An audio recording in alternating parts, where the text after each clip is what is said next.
¿Tienes mono de entrenar? Mono no, pero quiero entrenar. 16 meses de abstinencia. No de abstinencia. Yo cuando no entreno no estoy en una sala de espera. Yo estoy reconstruyéndome, estoy con mis hijos, estoy en tono familiar, estudiando mucho fútbol, paseo con mi perro, leo mucho, o sea, quiero decir, no es abstinencia, es vivir la vida.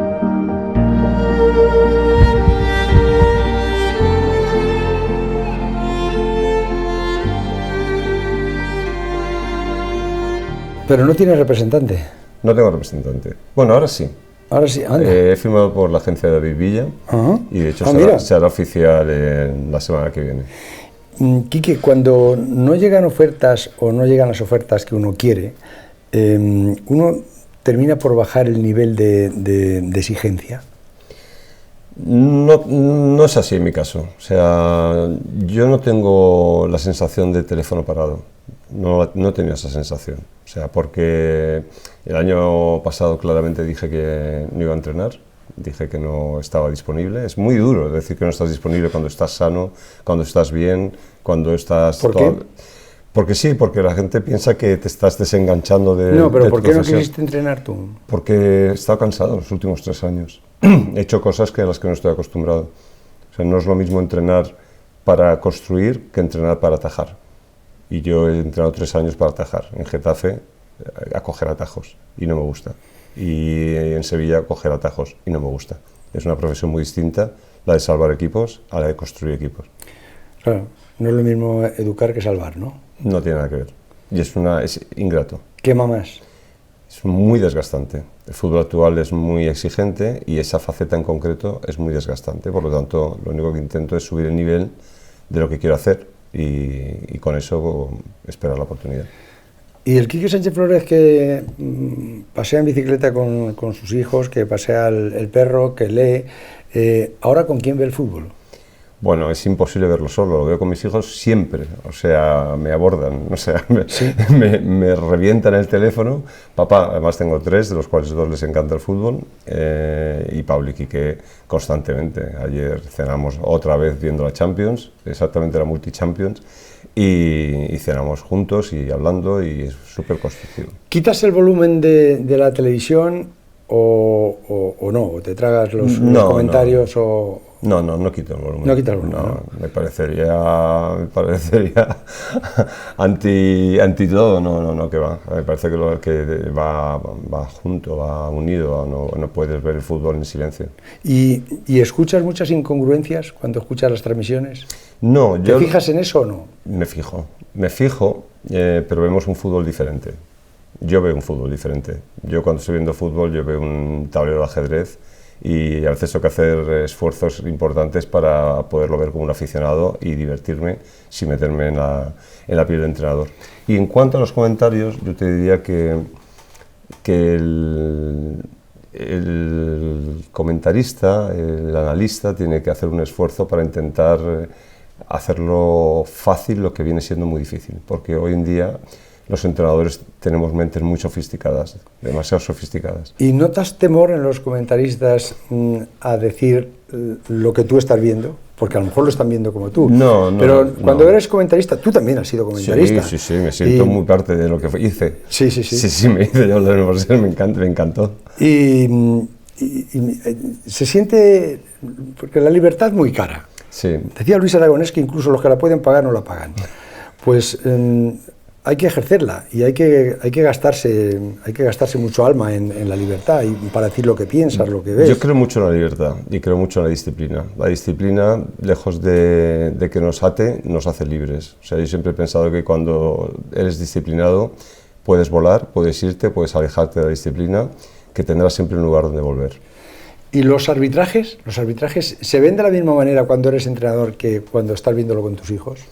De entrenador eres más crítico, bastante más crítico. Yo cuando estoy viendo fútbol por la pantalla soy absolutamente neutral, o sea, no tengo mirada para los árbitros, sí para lo que ocurre en el mundo arbitral sin poner el ojo ni la crítica en el árbitro.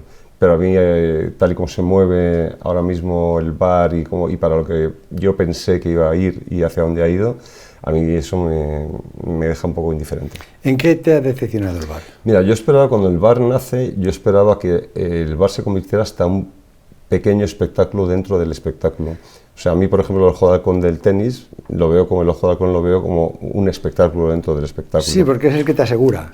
Te asegura, te Sí. lo hace rápido, te lo hace fácil, la gente hace un no o un A, si la pelota va adentro, va afuera, o por un milímetro está, y en cambio el VAR se hace eterno, se hace aburrido, hay demasiados supuestos, les sobran consultas. El VAR, el árbitro de campo tiene que mandar más que el árbitro del VAR, o sea, le hemos quitado toda la autoridad al árbitro de campo. Y yo siempre digo una cosa: cuando queramos aprender un poco más, ir un poco más allá, además de las cosas que podamos tener aquí, las ideas que podamos tener, pongamos la mirada en Inglaterra para eso también, porque en Inglaterra se deja jugar muchísimo, cada contacto no es falta, y al VAR van lo justo, y yo creo que es lo que todo el mundo desea. Sí, y es lo que todo el mundo desea. ¿Y los entrenadores? ¿Cómo ves a los entrenadores tribuneros, a los entrenadores más pausados, más callados?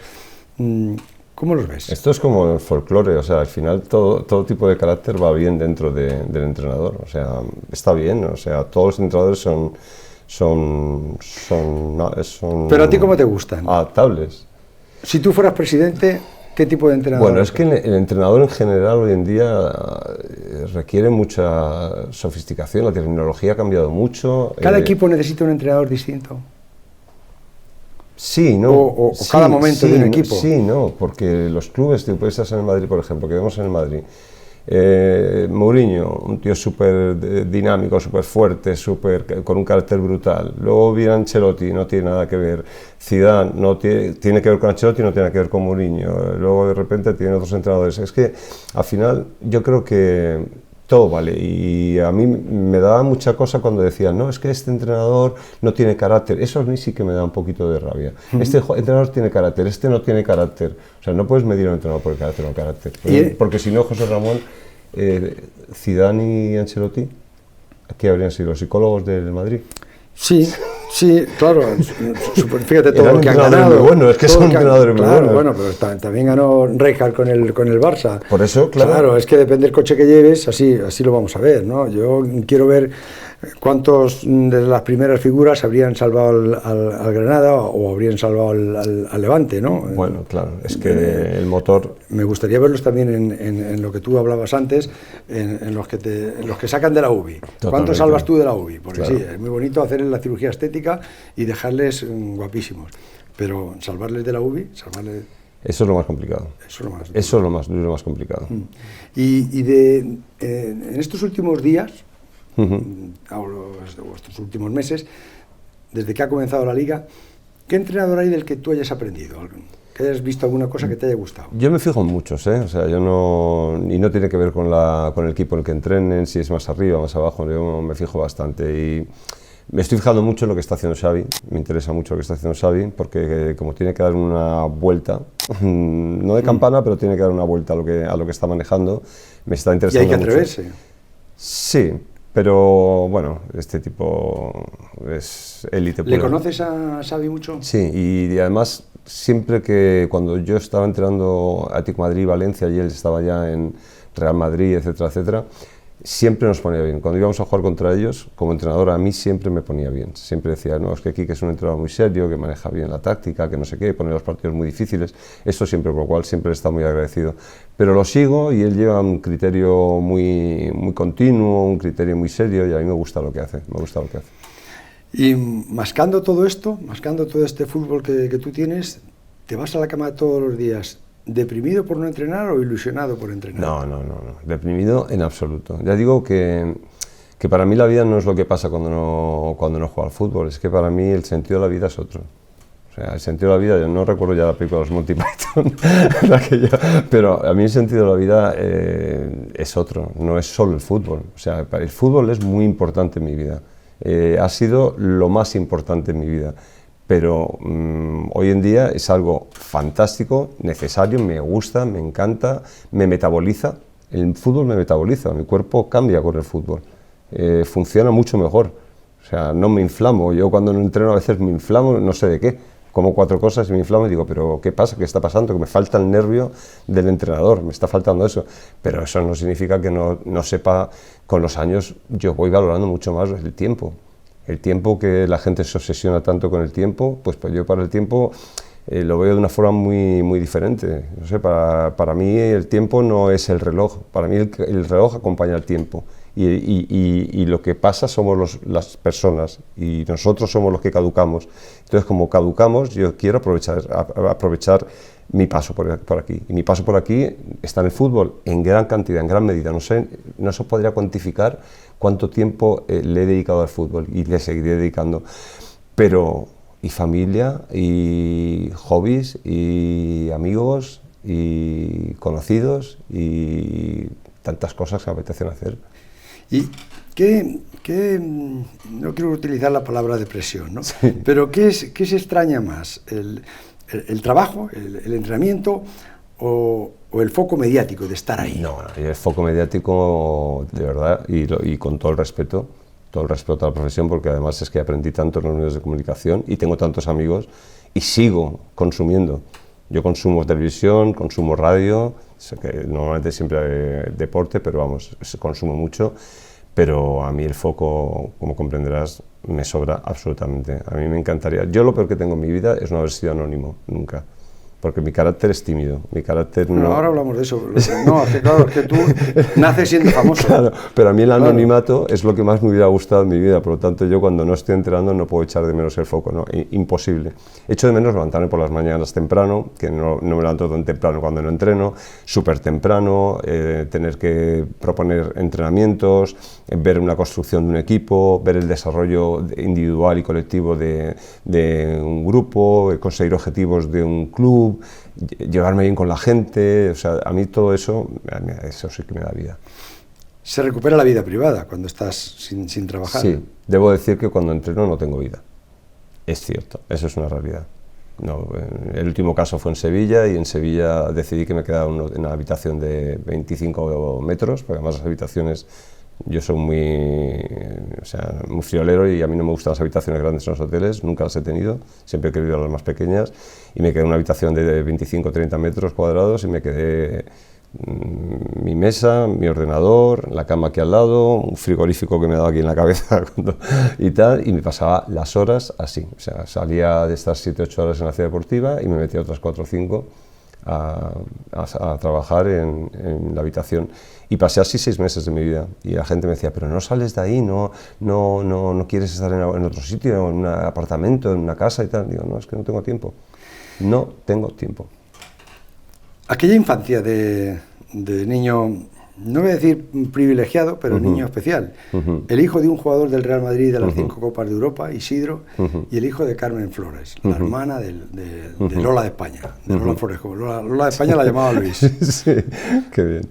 Sí, bueno, yo soy consciente pues cuando tengo 8, 9 o 10 años, imagino, de todo aquello. Cuando eres más pequeño, pues no, formas parte de una familia. Estábamos en los últimos años de mi padre en Sabadell, en Primera División, el Sabadell histórico de los años 60, finales de los 60. Y bueno, teníamos la vida familiar normal. Yo iba al colegio El Padre Mañanet de Barcelona, estuvimos viviendo 5 años allí, de recién nacido hasta los 5 años. Y de momento, hasta ahí no, hasta los 5 años tú todavía no eras consciente de lo que sí, era consciente de la pelota. De la pelota sí. De la pelota sí, porque además tengo un hermano un año y medio mayor que yo. Teníamos una terracita en un ático y tal y cual. Y la pelota era un elemento común en casa siempre. Y mi padre con nosotros dando patadas allí arriba. Eso fui muy consciente muy pronto. Y además íbamos a ver a mi padre a la Creu Alta. Y luego cuando venís a Madrid y sí, tu padre ficha por el Madrid, sí, tú ya eres consciente, empiezas a ser consciente de lo que es el fútbol, lo que es el Madrid, lo que es el Barça, lo que es el Atleti, lo que es el Sabadell. Nosotros cuando venimos aquí, ya mi padre es cuando ya se ha retirado el Sabadell. Y ya, o sea, ya se retira en el Sabadell. El Madrid es un poco antes y se retira en el Sabadell. Entonces, cuando llegamos a Madrid, llegamos como familia separada, dividida, de padres divorciados que en aquella época era una... ¿Qué edad tenías tú cuando se separaron tus padres? 5 años, y mi hermana 10, la mayor. ¿Te influyó? Pues sinceramente no, porque lo hicieron muy bien, o sea, mi madre lo hizo muy bien, pasamos a vivir en casa de mis abuelos maternos, pero había algo ahí que se había roto, evidentemente. Ahí estábamos acostumbrados a ver a papá y a mamá siempre, y estábamos acostumbrados, mis 2 hermanas, mi hermano y yo, a estar muy juntos siempre, a hacer una vida muy unida. Entonces ahí claramente vimos que abruptamente se rompió algo, porque pasas a ir de Barcelona a Madrid, pasas a vivir con tus abuelos maternos, con tu madre, los 4 niños, y hay una ruptura social que en ese momento, separarse en los años 70 era un fracaso social. Sí, sí. No era como ahora, era un fracaso social, y eso mi madre sí que lo llevaba interiorizado. ¿Y el contacto con tu padre lo pierdes también? Bueno, con mi padre estuvimos 2 años con el contacto perdido, cosa que nunca le dijimos, oye papá, con el tiempo cuando crecimos, nunca dijimos, oye, ¿qué pasó? No, o sea, nosotros guardamos silencio, nos acomodamos a la nueva situación. Creo que mis abuelos tuvieron un mérito terrible, porque era cuando mis abuelos realmente merecían empezar a descansar, y fue cuando le llegamos 4 niños de 5 a 10 años y mi madre, y realmente yo viví y crecí esos años con la sensación de criarme con padres de la guerra. ¿Y cuándo recuperas el contacto con tu padre para poder hablar incluso de fútbol, tener una conversación ya de adulto? Pues empezamos a ir a Matalascañas a veranear como cuando yo tenía 9 años, en el año 74 por ahí, verano del 74. Empezamos a veranear con mi padre como 3 meses en Matalascañas, tiene un apartamentito súper chico y ahí nos metíamos todos. Y pasábamos 3 meses, muy divertidos, porque jugábamos mucho a fútbol. Mi padre organizaba todos los torneos de Matalascañas, pitaba los partidos, lo pasábamos bien, pasamos el día en la playa, pasamos bien, aquellas épocas lo pasamos bien, y retomamos el pulso con mi padre. ¿Y hasta cuándo? No, ya a partir de ahí retomamos el pulso bien, sin ningún problema. ¿Hablaban mucho de fútbol con tu padre ya de adulto? ¿Sabes lo que pasa? Que como mi padre, sabes que tuvo el problema con la vista, con 38 años, sí, cuando estaba entrando al Portuense, y quedó medio ciego y tal, no era fácil hablar. Él nunca... me emociona un poco, pero es normal. Es que él nunca pudo ver a su hijo jugar. ¿Nunca te vio? Claro, él no. Él tenía la visión de un ojo perdido, y luego en el otro ojo tenía una visión así y borrosa. O sea, pero nunca se quejó de nada, y trabajó mucho, y trabajó en un banco, y trabajó en su restaurante 15 años, y luego cambió el restaurante por un bar otros 15 años con su mujer, y estuvieron 30 años, y se iba a comprar la mercancía por la mañana, y paseaba por Sevilla. Pero sí supo de tus éxitos. Sí, le dio tiempo a me saber venía que a ver, su hijo jugaba en la selección. Él venía siempre a Sevilla, siempre que íbamos a jugar a Sevilla con la selección, siempre que iba con el Valencia a jugar a Sevilla, siempre que iba con el Madrid a jugar a Sevilla, siempre que cuando fui con el Zaragoza a jugar a Sevilla, siempre venía la noche antes, esperaba que yo cenara con el equipo, y luego bajaba, estaba yo con él, o se subía a la habitación, dábamos un paseo alrededor del hotel, y no falló, o sea, no falló nunca. Yo a veces pedía permisos para quedarme en su casa en Sevilla con él y con su mujer, y me quedaba un día más allí, sí. Aunque realmente tu infancia, donde se acuna, es con la familia de tu madre. Aquellas navidades que me contaste un día en casa de tu tía Lola. Sí, porque esto era... Nosotros vivíamos, aparentemente éramos de una familia trabajadora, artista, con lo cual siempre llama mucha atención, y piensa que puedes ser una familia acomodada, pero realmente...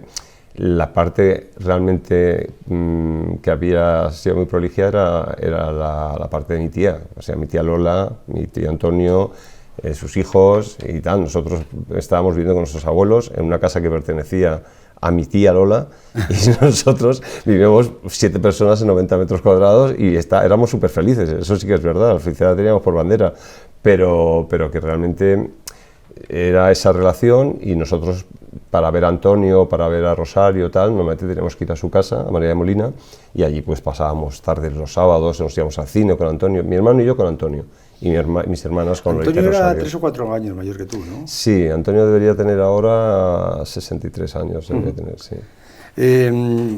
¿Llegaste a aprender a bailar flamenco?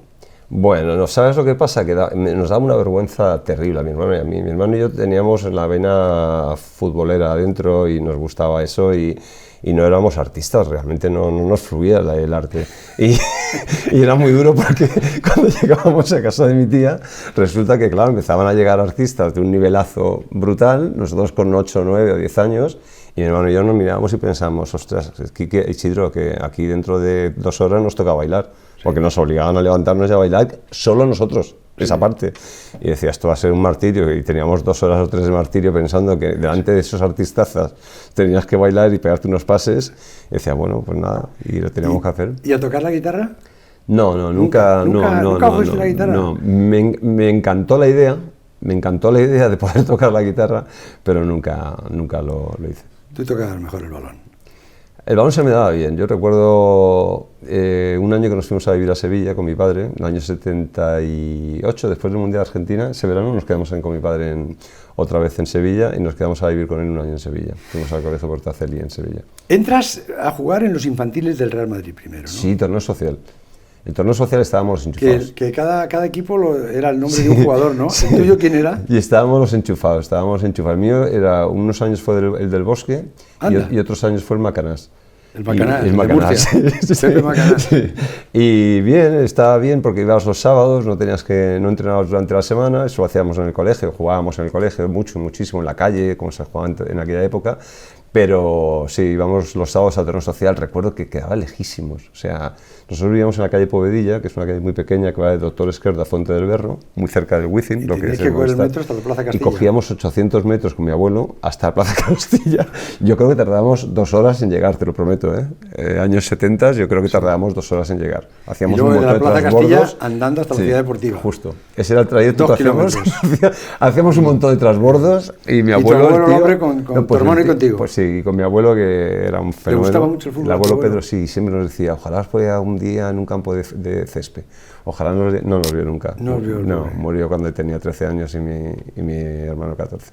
Pero fíjate, tú entras ahí en los infantiles, pero ya de cadete juegas con el Pegaso en tercera división, con 16 años. Con 17, sí, con 16. Con 16 años. Con 16 años debuto, porque nosotros el año que nos fuimos a vivir a Sevilla, cortamos la relación con el Real Madrid, nos vamos y a la vuelta somos muy inocentes, mi hermano y yo, y queremos volver al Real Madrid en septiembre. Sí. Y el Real Madrid, como ahora, tendría todo súper organizado ya desde el mes de junio, todos sus equipos. Buscar algo por ahí. Entonces, aquí, fuimos allí a entrenar 2 o 3 Estaría veces. el señor Moloni, como diría Roberto.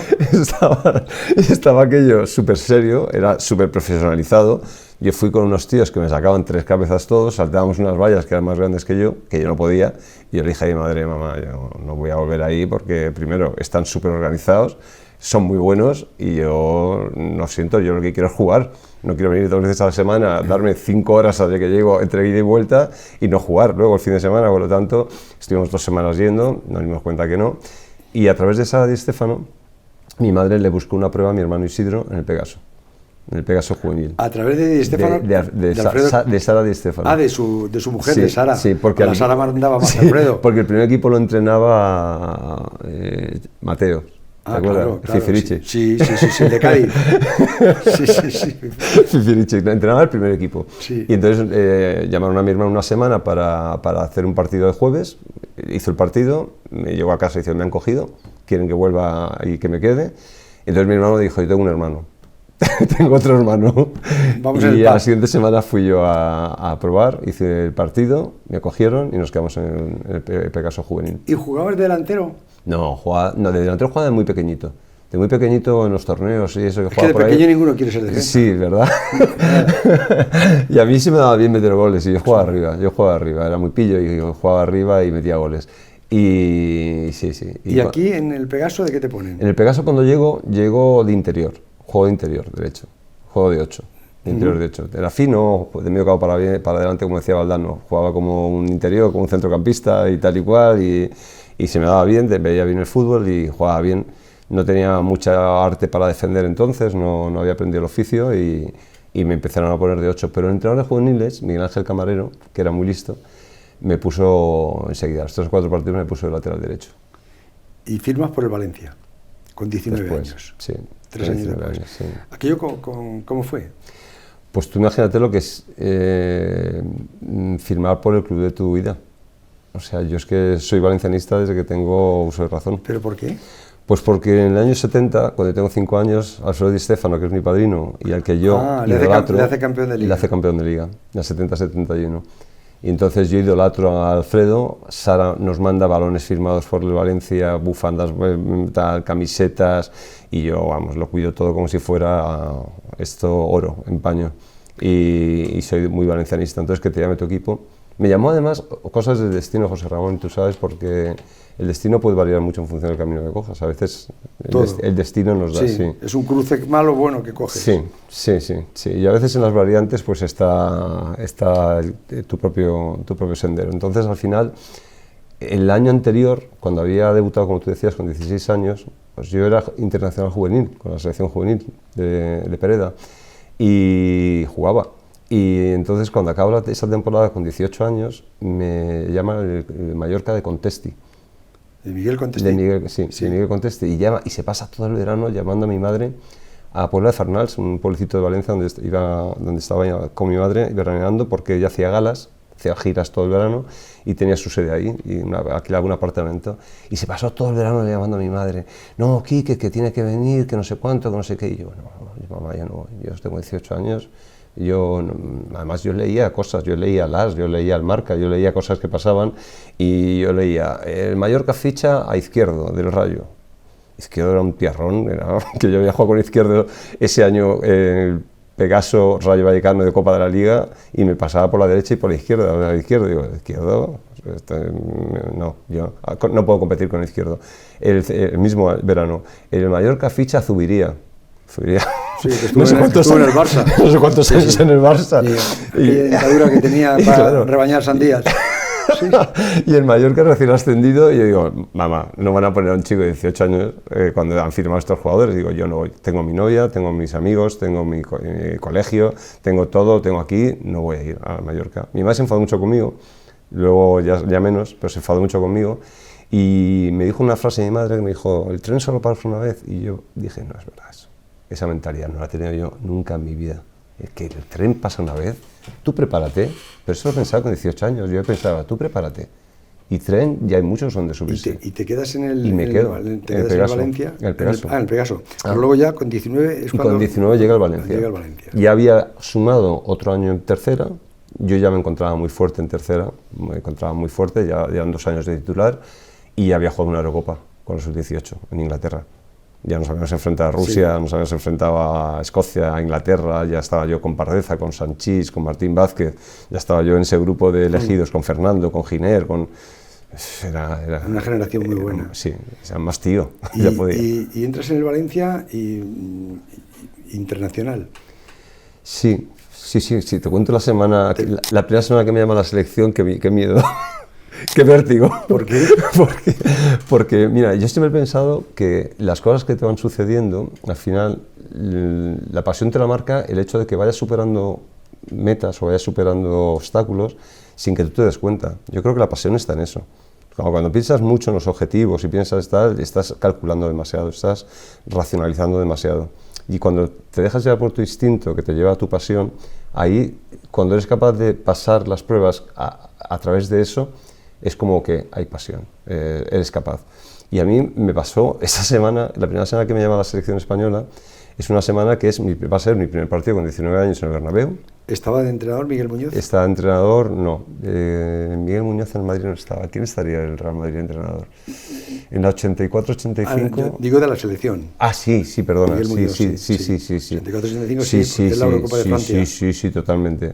Pero nos llaman, nos convocan para ¿tú te acuerdas que se hacían entrenamientos de lunes a miércoles? A veces te convocaban en un hotel y hacías 3 días de entrenamiento. En la ciudad deportiva, normalmente. Sí.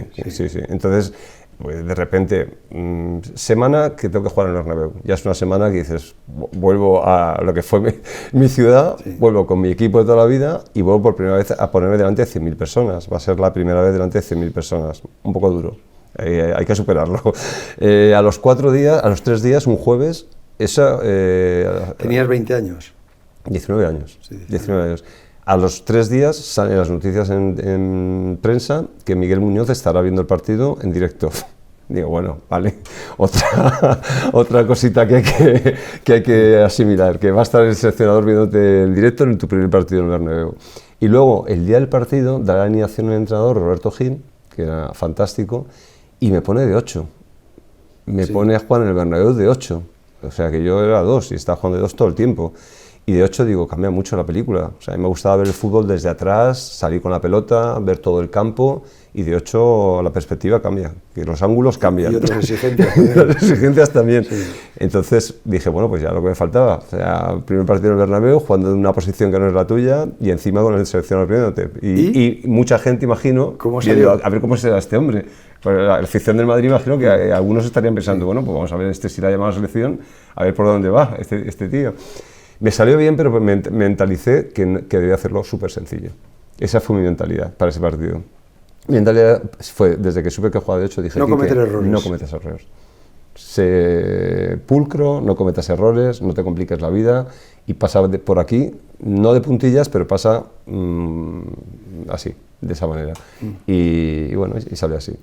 Salió bien, ya te haces internacional. Y a los 24 años es cuando te pega aquel relámpago en la cabeza que te hace replantearte todo. Sí, porque, bueno, inesperado. Fue un poco a lo mejor la factura que suele cobrar el éxito, ¿no? Le pasó me lo comentaba el otro día Dani Martín, le ocurrió a Iniesta y a tantos otros que ha pasado. El éxito pasa esas facturas, allá arriba ya sabes que no hay oxígeno, solamente hay aduladores y traidores.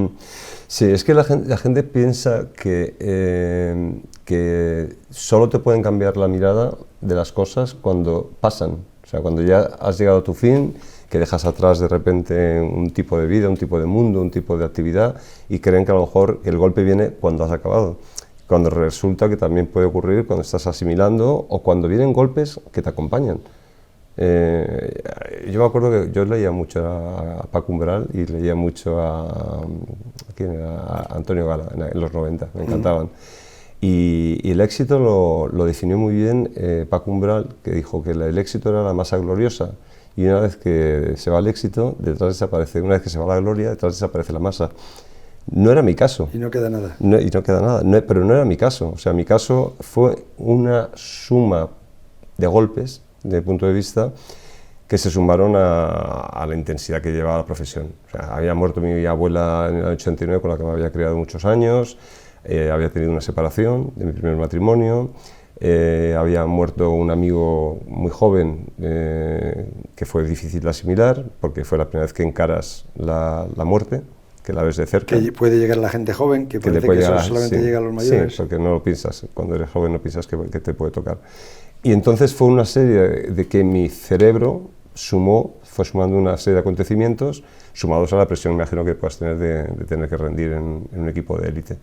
Y bueno, y entonces la sensación que tuve es que perdí la pasión. O sea, algo que me ha acompañado toda mi vida, en ese momento perdí la pasión y se oscureció todo, fue como un final, un cataclismo, un final del mundo y no le vi el sentido a la vida. ¿Cómo lo notaste? Porque Luis Aragonés me dijo una vez, dice, ¿lo notas que hay un momento en que ya no tiene vuelta cuando te miras al espejo y no sabes quién es? Yo, ¿sabes dónde lo notaba mucho? Donde lo noté mucho. Notaba que yo, haciendo el mismo recorrido en coche hacia la ciudad deportiva desde mi casa, había tramos que hacía en coche que no me daba cuenta que los había hecho. Yo me di cuenta que era un poco zombie. Y entonces dije... ¿Pero en el campo también lo notabas? No, en el campo... En el campo te volcabas, en el campo tenía... no podía, no había vuelta atrás. en el campo, pero era muy duro. Era terminar el partido y otra vez al hoyo. Sí, y era muy duro, porque salir al campo con esa sensación de inseguridad es muy duro. Nunca tuve el valor de decirle a un entrenador, decirle, oye, no me encuentro lo suficientemente bien. Nunca tuve el valor de decirle, no estoy al 100%, no sé, al contrario. O sea, ¿Y nadie te lo notaba? No me lo notó nadie. No. No me lo notó absolutamente nadie, absolutamente nadie. Yo fui a Jorge Semper, que es ahora un psiquiatra fantástico de Valencia. Le dije, no voy a venir cada 15 días a contarte lo que pienso, o sea, no va a ser así. Yo lo único que quiero es tomarme algo para que esto se pase. Y a cabo también de un año o dos, como consecuencia de todos estos latiguillos, pues me tuve una asma intrínseca. Al acabar un partido contra el Mallorca, me tuvieron que ingresar. Me recuperé, al mes y medio volví a jugar, me volví a dar en Burgos, con un frío terrible, me volví a dar, tuve que descansar y bueno, pues digamos que durante 3 meses, después de 2 años, pues tuve como un brote, pero no sé, quizá debí ponerme algo más serio con eso. O sea, no solo dejarlo en manos de los profesionales, que estaban muy bien, sino podía haberlo comentado en el club, tenía gente de confianza para comentarlo en el club, tenía máxima confianza con Arturo Tuzón. Lo que pasa es que lo haces y parece como que te desnudas, ¿no? Quizás ese es el miedo que ha tenido la gente hasta hoy en día. Es que desnudar el alma es jodido. Desnudar el alma en los 80 era mucho más difícil que desnudar el alma ahora. Ahora desnudar el alma, afortunadamente, ¿eh? Esto se lo debemos a la evolución de las mentes y de la sociedad que vivimos, pero desnudar el alma ahora no es tan complejo, al revés, nos animamos unos a otros a desnudarnos de arriba abajo y exponernos como somos. ¿Algo así le pudo pasar a tu primo Antonio? Mi primo Antonio, vamos a ver, mi primo Antonio, yo estuve con él 2 días antes de morir. Venía de un concierto, venía con la mano rota, llevaba una gabardina negra hasta abajo. ¿Y de qué llevaba la mano rota? ¿Por qué? Porque le había pegado un puñetazo a la puerta cuando murió mi tía, le pegó un puñetazo a una puerta y se rompió la mano. Había ido a un concierto, había vuelto... ¿Cuando murió su madre? Sí, cuando murió mi tía, sí. Y nosotros estábamos 2 días antes de su muerte, estábamos como tú y yo ahora, estábamos en la mesa de la cocina, ahí en La Moraleja, en la casa de la tía, y me sacó un álbum lleno de fotos del abuelo, con el que compartí, el abuelo Pedro, y un montón de fotos nuestras y de la familia. Y Antonio hubiese seguido adelante. O sea, siempre sabíamos que le dañaría mucho la muerte de la tía Lola, porque sí, porque eran almas gemelas, pero pensábamos que saldría adelante. O sea, fue un Yo recuerdo que error. Que a los, no sé, a los 15, 20 días, ¿no? Hablé una noche contigo en el avión. ¿Te acuerdas? Me acuerdo perfectamente. Aquella entrevista que te emocionaste y te derrumbaste un poco. Seguro. Nosotros, lo más importante en ese momento era que perdimos a mi tía y que a los 15 días perdimos a mi primo. Es una noticia excesivamente dura. Lo de mi tía lo teníamos asumido, pues se iba y lo sabíamos todos que se iba, y ella también lo sabía. Pero lo de mi primo no era inasumible. Al mismo tiempo estábamos jugándonos el campeonato de Liga con el Real Madrid. Estábamos jugando los últimos partidos de Liga y eran partidos súper... Yo recuerdo que se muere mi tía y a los 3 días estábamos jugando en el Camp Nou. Que si hubiéramos ganado ya hubiéramos sido campeones. Pero es que a los 15 días, cuando muere mi primo, el siguiente partido es a los 2 días contra el Deportivo de La Coruña, donde ganamos la Liga, pero si no ganábamos nosotros y ganaba el Depor, probablemente la ganaba el Depor la Liga. O sea, nos jugábamos todo. Entonces las emociones eran demasiado duras, demasiado duras. ¿Cómo era Antonio en la distancia? Antonio era un tío súper sensible. ¿Era más amigo que primo tuyo? No. Era más primo que amigo. Sí, porque yo no llegué a tener esa cercanía, nunca pasé el umbral de una cercanía de primo cercano, pero no éramos almas iguales. Y aparte de ser igual que Antonio, era muy difícil, porque Antonio era... Él tenía una caseta, me dijiste, sí, o sea, en casa de tu tía, sí. Él vivía en una caseta que tenía allí. Sí, él tenía una cabaña. Él tenía una cabaña, además muy india, muy como él se sentía, muy libre y muy salvaje, que es lo como él se sentía siempre, y con un corazón enorme, y le hicieron una cabaña para vivir ahí. Él vivía ahí, él no pisaba la casa que tenía en el mismo jardín, no la pisaba prácticamente. Y era un alma libre, Cuando hemos hablado del Real Madrid, de los equipos estos del infantil, él jugaba en esos equipos. Él jugaba, él venía a jugar con nosotros. ¿Venía a jugar? Sí, ¿También le iba al abuelo Pedro? No, él iba por su cuenta y tal. El problema es que no iba casi nunca. O sea, solo jugábamos. Pero era bueno. Era muy fuerte, era lo que habéis conocido, sí, la energía que él tenía y el vigor y la fuerza que tenía, era así.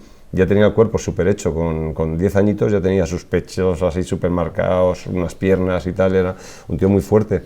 Y era muy divertido. Entonces él cogía la pelota, tiraba para adelante y tiraba para adelante. Y no le importaba el juego, le importaba pasárselo bien. Y muchas veces no venía, la mayoría de las veces no venía. Y a mí me decía el entrenador, ¿pero tu primo por qué no ha venido? Y ya no sabía qué decirle. Decía, si te digo la verdad, no lo sé. Y en aquellas navidades en casa de tu tía Lola, tú eras el futbolista, sí, el futbolista del Valencia, internacional. Tu primo Antonio era la estrella que tenía temas de moda. Sí. ¿Qué conversaciones teníais? Ahí todo el mundo hablaba con todo el mundo. Ahí yo aprendí de... ¿Se hablaba más de fútbol o de...? No, mucho más de arte. Mucho más de arte. Sí. El fútbol estaba representado sobre todo por Alfredo Di Stéfano, que cuando venía era como... Sí, ¿no? El Papa. Era el Papa. Era el Papa. Era el Papa. En esa casa era el Papa. O sea, yo era... Además, siendo entrenador del Madrid. Sí. Yo recuerdo que yo hacía escenas en las que sonaban los timbres, y los timbres mi tía Lola nunca recibía a nadie, porque éramos muchos, y las recibían las mujeres que trabajaban para mi tía. Pero cuando llamaban, yo recuerdo que siempre iba Carmen o Pepa, iban siempre a la tía Lola y decían, Lola, don Alfredo. Entonces salía. Y él salía. Sí. Él de Sibe ya iba a la puerta. ¿Cómo le llamaba? Alfredo de mi alma. Sí. Y le recibía, y le cogía el paraguas, le cogía el sombrero, le cogía el abrigo, se lo ponía aparte, porque aquello era un batiburrillo. O sea, es que Alfredo cabreado buscando el abrigo. Claro, cuidado. Tremendo. Aquello era un batiburrillo que al día siguiente era como me decían siempre, no, es que están llamando todo el mundo a casa de tía Lola porque es que todo el mundo se ha dejado los abrigos, se los ha cambiado, se los ha llevado otro. Y así eran las fiestas en casa de mi tía, eran muy divertidas. Había mucho arte y mucha generosidad por parte de mi tía y por todo el mundo.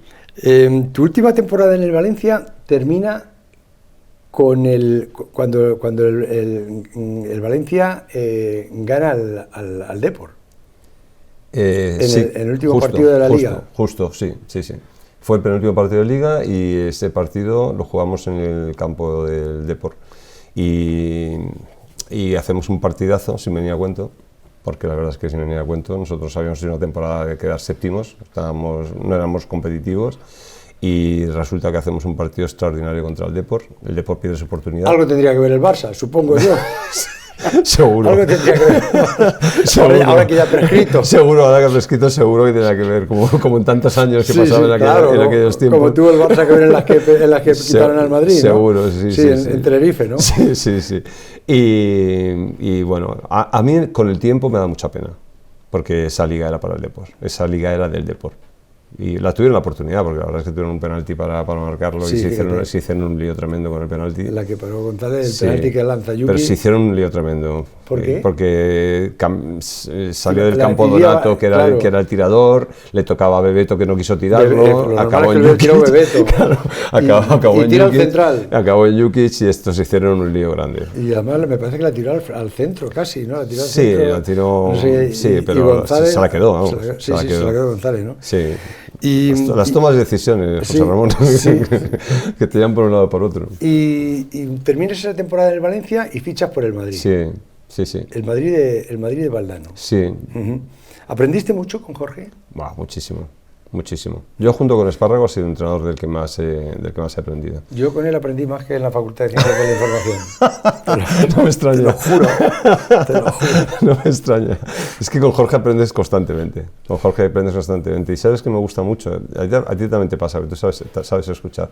Pero Jorge es un tipo que su nivel de inteligencia lo lleva lo que hacen los inteligentes, que escuchan más que hablan. Entonces Jorge escucha mucho, sabe preguntar y sabe oír y tiene mucha curiosidad y aprende constantemente. A mí lo primero que me dijo cuando llegué al Real Madrid fue, en la pretemporada en Austria, me coge y me dice, Quique, tú sabes por qué haces a veces las diagonales que te llevan al área y a veces por qué te abres y recibes abierto para centrar y sabes por qué a veces te metes adentro a recibir y tal, porque tenía como muchas direcciones dentro del campo jugaba muy libre y tal, y digo, pues no lo sé, las hago pero no lo sé, y me las explico. Pues esto lo haces por esto lo haces por lo otro y tal y cual, y le dio literatura a lo que yo llevaba haciendo 15 años, y le dio literatura y me lo explicó espectacularmente bien. Convence. Hombre, no, pero tuvo que ser difícil, porque claro, Jorge Valdano, en esos 2 años que estás tú en Madrid, es cuando él regenera la Quinta del Buitre. Sí. Quita a Michel, a Butragueño, Martín Vázquez ha ido al Torino, quita prácticamente todo, sobre todo a Butragueño, porque llegaba Raúl, ¿no? Aquello tuvo que ser difícil, ¿no? Tuvo que ser un año difícil para él. El segundo, ¿Y en el vestuario se notaba también eso? No, nosotros el primer año fue un año que incluso la afición del Madrid lo reconoce, que fue un año muy bueno. El primer año que quedamos campeones, rompemos la racha del Barcelona de 4 títulos consecutivos de la época de Johan Cruyff. Al final ese año es un año donde todo sale bien. Todo sale bien desde el primer momento, el equipo juega muy bien, tenemos grandísimos jugadores, está Fernando Redondo nuevo, está Michael Laudrup nuevo, la quinta está, bueno, la quinta anda un poco entre los que juegan y los que no juegan, pero en cualquier caso es un equipo que responde y que rinde y que gana la liga. Por ese primer año a Jorge le fue muy bien y a todos nos fue muy bien. Y el segundo año se le complicó más, no sabría decirte por qué, no tengo la explicación, pero se complicó. Se complicó en Madrid, como solo vale ganar, es el único equipo del mundo en el que solo vale ganar, no sabría decirte cuál fue la explicación. Y luego comienza tu tercera etapa, que es con la que hemos empezado como entrenador. Empiezas de entrenador en el Getafe con Ángel Torres. Sí. ¿Te va bien? Me va bien, pero no quiero que me saltes la época con vosotros. Es que la quiero recordar, es que le tengo mucho cariño. Es que es verdad. También te fue. Pero es que me fue muy bien. Tú imagínate. Los programas que hacíamos por la noche. Bueno, pero es que... Y los fines de semana. Es que aprendí mucho. Vamos a ver, yo hice mi primer curso de entrenador lo hice con 25 años. Bueno, es que claro, tú ya cuando llegas de comentarista con nosotros, ya tienes el título de entrenador. Y luego cuando acabo de jugar, hago los otros 2 seguidos. Y estoy con vosotros con el título, sí, pero también me estoy acabando de los títulos. Pero lo que me aportáis y lo que me exigís es tanto, o yo por lo menos me siento tan exigido, yo es que creo que todo lo que hago en mi vida me gusta exigirme, no me gusta hacerlo mal. Si hago algo, lo tengo que hacer bien, si no, prefiero no hacerlo. Y es tan exigente entrar con vosotros en Antena, es tan exigente escribir para El Mundo, es tan exigente escribir para El Marca, es tan exigente hacer un programa de Canal No con la mayor audiencia todos los domingos, es tan exigente todo que a mí me obliga a encender todas las luces posibles, las de cerca y las de lejos, para saber qué está pasando. Entonces, como entrenador, aprendo tanto, me fijo en tantas cosas que al final digo, esto es una maravilla. Y luego, o sea, yo recuerdo que tú me llamabas muchas veces los martes a las 12 de la noche, que yo jugaba de 11 a 12, todas las noches, los martes, a Fútbol 7 con mis amigos, a veces con un frío en invierno brutal. Y tú me decías, no, tú tienes que estar a las 12:10, 12:15, como muy tarde. Y yo decía, pero es que si ya a las 12 termino, no me da tiempo ni a ducharme. Y a veces me llamabas y yo temblando, me metía en el coche, temblando en el coche como en plan, sí, el partido, porque jugábamos a las 11 para poder ver los partidos de Champions, para tener toda la información y tal, y jugábamos muy tarde. Y yo decía, sí, José Ramón y tal, pero yo me estaba cagado. O sea, yo esos martes los pasaba muy mal. Luego había otros días más tranquilos, pero esos martes los pasaba muy mal. Hemos tenido buenos días, buenas noches. Pero aprendí tantísimo y conocí tantos periodistas y claro, el futbolista tienes una visión de ellos, luego de cerca... ¿Cambia la opinión de la prensa cuando trabajas en la prensa? Sí. Porque cuando eres futbolista, la prensa particular es fuera. Ya. ¿Te acuerdas? Sí. Esa frasecita que usaban los futbolistas, particulares fuera. Sí. Bueno, yo siempre debo decir que he tenido amigos periodistas, hasta cuando era jugador. He tenido amigos periodistas. En Valencia tengo muchos amigos periodistas. Yo tengo a Elías Israel, lo conozco hace 35 años. Y lo conocí siendo él el medio becario de Marca en Valencia, donde yo ya era mucho y él estaba empezando. Y de esos conocí un montón. Y ese Paco Nadal. Paco Nadal, Paco Lloret. O sea, es que he conocido, pero un montón. Es que si los nombres nos vamos a dejar nombres y tal. Y los medios de comunicación, sobre todo eso, es que tuve la sensación de que los cursos de entrenador bien, todos los profesores que tuve muy bien, pero que yo aprendí a entrenar casi en los medios de comunicación. Oye, empiezas a entrenar en el Getafe con Ángel Torres. Sí, volvemos a eso, perdona. Y no, que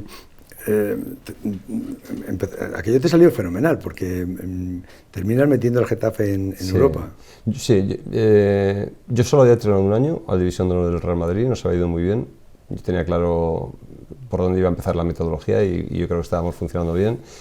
Y entonces cuando me llama Ángel Torres o Quilón y me dice vamos a ir con Ángel Torres, que seguramente vas a entrenar en Getafe en primera, no tengo miedo, no tengo ningún miedo, cero miedo. O sea, pienso lo mismo que estoy haciendo en la División de Honor es trasladable a profesional, eso es lo que lo van a ejecutar mejor. Al final en fútbol lo que marca la diferencia es que la precisión, la ejecución, la velocidad de pensamiento, o sea, esas son las cosas que marcan la diferencia. Digo, voy a hacer lo mismo pero con mejores jugadores, creo que voy a poder hacerlo. Y el Getafe es una escalera para el Valencia, que es tu sueño en estos momentos, ¿no? Sí. Y al Valencia lo metes, los 3 años que lo entrenas, lo metes en la Champions. Sí, además el Valencia nunca había estado 2 años seguidos en Champions. Y los 3 años tenemos, sí. El Valencia tuve la sensación de tener de estar en el sitio correcto. O sea, en Valencia era como que estoy en mi equipo. Cuando estaba en Valencia estoy entrenando a mi equipo. ¿Por qué sales? ¿Por qué te vas? Pues mira... Siempre es por los resultados, pero... No, en este caso no fueron los resultados, ni mucho menos, no, éramos terceros, a 3 puntos del Real Madrid.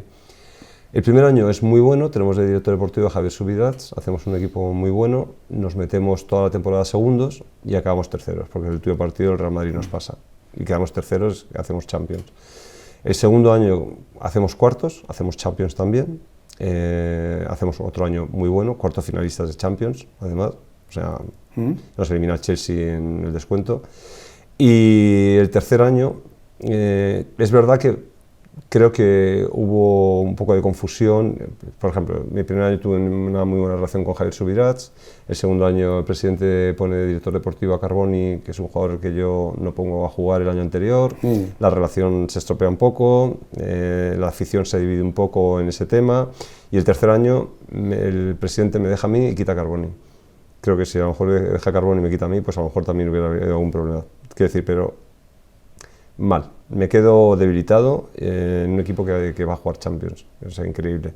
Y en la 9ª jornada, 27 puntos, a 3 puntos del líder, del Real Madrid, me comunican que me cesan. Yo creo que la gestión era muy mala, o sea, sinceramente, o sea, que creo que Soler no era presidente para el Valencia. O sea, creo que el equipo y el club... No, ni para Valencia ni para una sociedad de vecinos, pero... Si hoy lo veo, lo saludaré con todo el cariño del mundo, porque a mí me importan las personas más... Conmigo se enfadó y me llegó a poner una demanda porque le decía el gordito del bigote, porque se me olvidaba nombre, se me olvidaba. Malo es. No, te lo prometo que al principio fue así, no me acordaba mucho y se enfadaba. Y bueno, yo sí me lo encontré luego por la calle años más tarde y tal y cual, nos dimos un abrazo tal, pero en ese momento me hizo una que no me gustó nada, que es sacarme de un equipo que estábamos rindiendo muy bien y siendo muy competitivos. Y llegas al Benfica y luego el Atleti. Sí. Al Atleti le quitaste todas las pupas. Sí. Porque de repente se nos quitó el acné. Claro, le volviste a poner el camino de la gloria. Sí. El Atleti gana aquella Liga Europea en Hamburgo que golea al Atleti de Bilbao. Sí. Luego gana la Supercopa de Europa que gana al Inter, ¿no? Sí, al Inter. Sí. Aquello fue... Nosotros, la verdad... Un madridista como tú, María, de repente que se le apareció San Isidro, que pues era del Atleti... Eso de alguna forma habla de, ya que hemos hablado de las debilidades que a veces tenemos, también hay decisiones que nos hablan de las fortalezas. O sea, yo cuando voy al Atlético de Madrid, la afición estaba en la calle y estaban manifestándose y el problema estaba en el campo. Nosotros cuando nos fuimos, la gente estaba en el campo y se habían ido todos los problemas. O sea, realmente un exjugador del Real Madrid entrenando a un Atlético de Madrid con muchos problemas, o sea, no era un paso fácil, y lo dimos con total normalidad, normalizando muchísimo la situación, intentando hacerlo lo mejor posible y poniendo todo nuestro interés en que las cosas fueran lo mejor posible. El primer mes y medio Cerezo me llamaba todos los días, lo quiero mucho a Cerezo, me llamaba todos los días, me decía, ¿por qué no ganamos, mister? Me gustaría a mí saberlo. Y yo le decía, es un proceso, estamos cambiando cosas, llegará un momento en que esto gire. y teníamos buenos jugadores, teníamos jugadores muy buenos. Yo creo que como entrenador tomé una decisión que fue muy importante ese primer año, que yo tenía parte de compañeros de profesión, del staff, que pensaban que las competiciones cortas molestaban a nuestro proceso de mejora. Y yo pensé lo contrario. Yo pensé que las competiciones cortas, que en ese momento eran la Europa League y la Copa del Rey, nos ayudarían a mejorar nuestra autoestima y nuestro rendimiento. Y así fue. O sea, en Liga no íbamos a superar no íbamos a llegar a Europa, porque veníamos del puesto 16, no llegaríamos, pero sí que llegamos a 2 finales que nos dieron lugar a una tercera. Y bueno, después hay una experiencia tuya en Dubái. ¿Cómo te fue en Dubái? Muy bien. ¿Sí? Me quedé mucho tiempo, porque fui para 8 meses y me quedé 3 años. Y eso, quieras o no, aunque te gané títulos, aunque económicamente me situé muy bien, aunque había mucha seguridad, aunque me llevara mi familia, nos estábamos separados, pero yo siempre a mis hijos me los he llevado a todas partes. Me los he llevado a todas partes donde he viajado, donde he podido me los he llevado siempre, porque quería que tuvieran de mí un recuerdo familiar, ¿no? Que tuvieran un padre que ha estado dando vueltas por el mundo sin contar con ellos. Y fueron 3 años de mucha seguridad, de mucha normalidad, de mucha tranquilidad. Y, ¿sabes de qué me sirvió también? De darme cuenta que yo era entrenador más allá de donde estuviera. O sea, porque yo me lo tomaba muy en serio, muy en serio. Otra experiencia fue la de China, 6 meses, ¿no? Eso fue en 2019. ¿Y qué tal? 10 meses. Tuve una mala experiencia porque me lesioné el tendón de Aquiles, me rompí el tendón de Aquiles 2 días antes de irme a China. Y estuve muy incómodo todo el tiempo.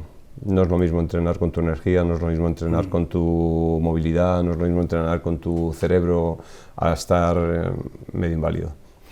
Y luego ya te conviertes de repente en un médico de urgencias, ¿no? De urgencias, ¿no? Sí, sí. De ser un especialista cardiovascular, pasas a ser un médico de urgencias, a salvar el que llegue. Y ahora volvemos a la casilla de salida. Ahora el Quique que está aquí enfrente ha cambiado. Ha cambiado como entrenador, ha cambiado como persona. He actuado más como cirujano en los últimos 3 años. He tenido que hacer de cirujano, no he tenido que hacer de arquitecto. O sea, cuando un entrenador quiere realmente disfrutar su profesión, o sea, creo que en la construcción está todo. En la idea, en el pensamiento, en cómo mejorar individual y colectivamente a los jugadores, o sea, en cómo llegar al resultado con un cómo, no de cualquier forma. Creo que eso es un tipo de entrenador, que duerme diferente al otro tipo de entrenador. ¿Y como persona te miras hacia atrás y te ves mejor, peor, igual? A mí no me genera crecimiento. Y yo creo que hay puntos en la vida donde tú necesitas generar crecimiento. Crecimiento, llamaré crecimiento, estabilidad, calma, pasión, como quieras llamarle, pero necesitas crecimiento. ¿Y como gitano has sufrido algún tipo de racismo? No, recibí estando en el Sevilla, ahí en Getafe, que me extrañó muchísimo, porque mi relación con Getafe, que te puedes imaginar, ha sido... yo creo que Ángel, respecto a mí, ha perdido un poco la memoria. Ha perdido la memoria. Porque yo estoy muy agradecido a Ángel, y lo diré siempre, de ese primer año cuando me dio la oportunidad, pero luego, en la 14-15, cuando se ahogaba, fui a echarles una mano. Cuando en 2021-22 lo tenían todo perdido, fui a echarles una mano. Y en 2022-23, cuando él debió demostrar que debía proteger a su entrenador, no me protegió. Entonces, tiene mala memoria. Pero es verdad que Ángel en los últimos tiempos está diferente. Él dice que yo soy diferente, que lo soy seguramente. No soy lo mismo con 60 años que con 38, pero él está muy diferente. Y me decías, perdón, que me he ido un poco de la pregunta. No, que si como gitano has notado algún tipo de racismo. No, pues eso, en Getafe, estando en el Sevilla, recibí unas palabras de racismo de 4 petardos que había detrás. Pero 4 petardos, porque la afición del Getafe no es así. La afición del Getafe ha sido siempre cariñosa, ha sido siempre amable, ha sido siempre una afición bastante normalizada. Pero ese día había 4 cafres y como iban perdiendo, pues le salió el indígena que llevan dentro, que no debería estar en los campos de fútbol. Y como padre, ¿cómo te ves? Los 4 hijos son de tu segundo matrimonio. Sí, sí. Me veo muy bien. ¿Sí? Me veo un padrazo. ¿Te ves un padrazo? Me veo un padrazo. Sí, y no soy niñero, ¿eh? O sea, quiero decir, si a mí me dices cuando tenía 20 y tantos años, vas a tener un hijo, habría dicho bien. 2, bien. ¿No vas a tener? Habría dicho, pues también bien. Cuando después tenías otra relación, ¿tus hijos cómo lo han llevado? ¿Les caía bien o no? Pues ¿sabes lo que pasa? Que cuando los niños son pequeños hay que tener mucho cuidado. Hay que cuidar las formas, hay que cuidar los momentos, hay que cuidar las situaciones, hay que ser cauto. Hay que ser cauto porque los que no piensan por sí mismos y no están en tus manos todos los días, o sea, reciben la educación que tú no ves. Entonces, los estímulos que luego te exponen cuando están contigo pueden ser estímulos que estén cargados de emociones ajenas. Y eso puede pasar. Entonces, lo que hay que tener mucha paciencia. Yo cuando he estado con mis hijos lo que he tenido es mucha paciencia. Si no han entendido cosas es porque eran muy pequeños y siempre he pensado, van a crecer, van a tener su propia idea. ¿Y como pareja eres difícil? No soy difícil, pero tampoco soy conformista. O sea, yo soy de los que piensan que si estás bien, creces más. Si no es tu pareja, si es mejor no estar. O sea, yo no tengo miedo a la soledad, no tengo miedo al futuro, no tengo miedo a que pueda estar solo, no tengo miedo a que mis hijos hagan sus propias vidas y no tenga tanto comunicación con ellos o no tenga tanto roce. No tengo ese tipo de miedo, por lo tanto, las cosas, José Ramón, tienen que fluir. Y como padre de la novia en la boda, ¿cómo se ve uno? la boda más larga del mundo.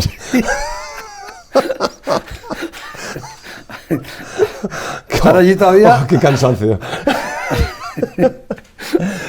Yo le dije a mi hija, lo único que no quiero es llegar cansado como padre a la boda. Como padrino no quiero llegar cansado a la boda. Creo que lo conseguí, pero tuve que ser un poco astuto para llegar sin cansarme, pero la verdad es que luego se te caen 2 lágrimas. O sea, cuando ves a tu hija en el altar se te caen, además que es mi única hija, o sea, es la única chica, que es la mayor. ¿Es verdad que nunca te vale el yerno? No, sí, yo tengo un yerno impresionante. Es más, si ella deja de cuidarlo, lo cuidaré yo. ¿Te le queda? Lo que quede lo cuidaré yo. Oye, ¿tú también estás cabreado con Pedro Sánchez? Yo estoy cabreado con casi todo. Aparte que hemos dejado que nos inunda la política, o sea, que llegue de tal forma a la sociedad que estamos inundados de noticias, estamos inundados de gestos, estamos inundados de acciones, estamos inundados de todo, pero no solo la nacional, también la internacional, estamos inundados. Es que encima no generan ilusión, no generan ningún tipo de proyecto que nos haga pensar que las cosas pueden mejorar. A mí me da mucho pena, porque tengo tantos hijos de 20 y pocos, que al final, o sea, me da mucha pena ver, o sea, cómo le están destruyendo la ilusión. O sea, yo creo que los miro, los veo con esas ilusiones, con esas ganas de hacer cosas y tal y cual, pero en el fondo acaban siempre hablando lo mismo. Es que papá, es que independizarse es muy difícil, es que la vivienda es muy difícil, es que los trabajos pagan muy poco, es que no sé cuánto, es que además nos vienen de no sé dónde ¿sabes? Sin permisos y tal y cual y nos quitan las pocas, tal, o los subvenciones, tal. Al final te dejan tantos pocos lugares donde ilusionarte, ¿sabes? Y sobre todo, por ejemplo, ahora con el tema de las guerras, o sea, yo siempre me pregunto lo mismo, o sea, cuando empieza una guerra no estoy pensando ¿qué van a decir al final? Desde el minuto 1 que empieza una guerra, siempre pienso, ¿y qué van a decir al final? Dure lo que dure. Dure 1 año, dure 3 años, dure 5 años, ¿qué van a decir al final? ¿Qué van a decir al final? ¿Cuál va a ser el motivo y la razón? Si al final las cosas están exactamente como estaban. Dirán quién ha ganado, pero ocultarán quién ha perdido, que han sido todos. Exacto. Te iba a decir, ¿qué estás leyendo? Pues estoy leyendo 2 cosas, porque son tan diferentes que me lo permito. Estoy leyendo Homo Deus, que es una trilogía de Sapiens, 21 lecciones del siglo XXI, y Homo Deus, que habla mucho de hacia dónde vamos, hacia dónde va la humanidad, la sociedad, efectivamente, y me gusta. Y además creo que la clava. ¿Y qué te gusta escuchar? Bueno, también me estoy leyendo Popovich, el libro de Popovich, que me está encantando. Como entrenador es súper aconsejable. ¿Qué me gusta? Bueno, es que si vieras yo paso horas haciéndome listas de música. yo no hay día que, no entiendo un día sin música. Yo soy de los que piensan, como otros muchos que piensan, no solo los músicos, que la música es vida y que la música es alegría y que la música te cambia el carácter de un día. Yo si me levanto un poco más serio, me pongo música desde el minuto 1. Tu conversación es música, Quique. Siempre me lo ha parecido. Muchísimas gracias.